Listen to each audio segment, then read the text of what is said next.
Assalamualaikum warahmatullahi wabarakatuh.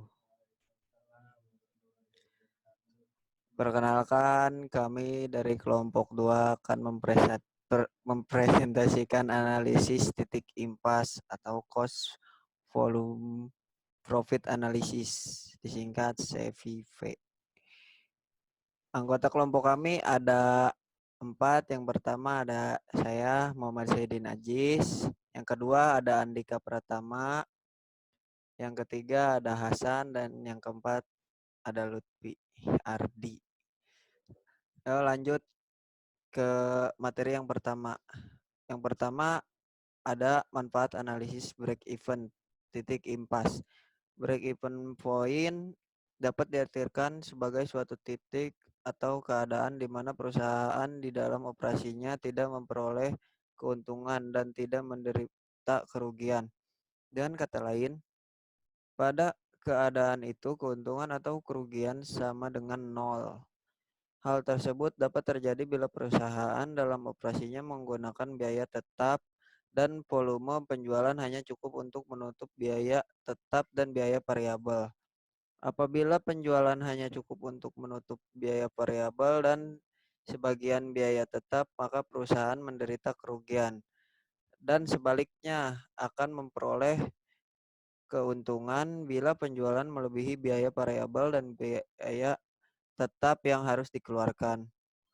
Analisis break even secara umum dapat memberikan informasi kepada pimpinan bagaimana pola hubungan antara volume penjualan, cost, dan tingkat keuntungan yang akan diperoleh pada level penjualan tertentu. Analisis break even dapat membantu pimpinan dalam mengambil keputusan mengenai hal-hal sebagai berikut. Yang pertama ada jumlah penjualan minimal yang harus dipertahankan agar perusahaan tidak mengalami kerugian. Yang kedua ada jumlah penjualan yang harus dicapai untuk memperoleh keuntungan tertentu. Yang ketiga, seberapa jauhkah berkurangnya penjualan agar perusahaan tidak menderita rugi lagi. Yang terakhir, untuk mengetahui bagaimana efek perubahan harga jual, biaya, dan volume penjualan terhadap keuntungan yang diperoleh. Selanjutnya ada jenis biaya berdasarkan event titik impas. Biaya yang dikeluarkan perusahaan dapat dibedakan sebagai berikut. Yang pertama ada biaya variabel. Variable cost merupakan jenis biaya yang selalu berubah dengan perubahan volume penjualan, di mana perubahannya tercermin dalam biaya variabel total. Dalam pengertian ini, biaya variabel dapat dihitung berdasarkan persentase tertentu dari penjualan atau variable cost per unit dikalikan dengan penjualan dalam unit. Kemudian ada fixed cost, biaya tetap.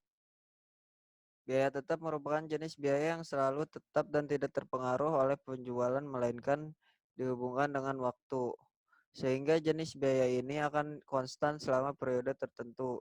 Contoh, biaya sewa, depresiasi, bunga, berproduksi atau tidaknya perusahaan, biaya ini tetap dikeluarkan.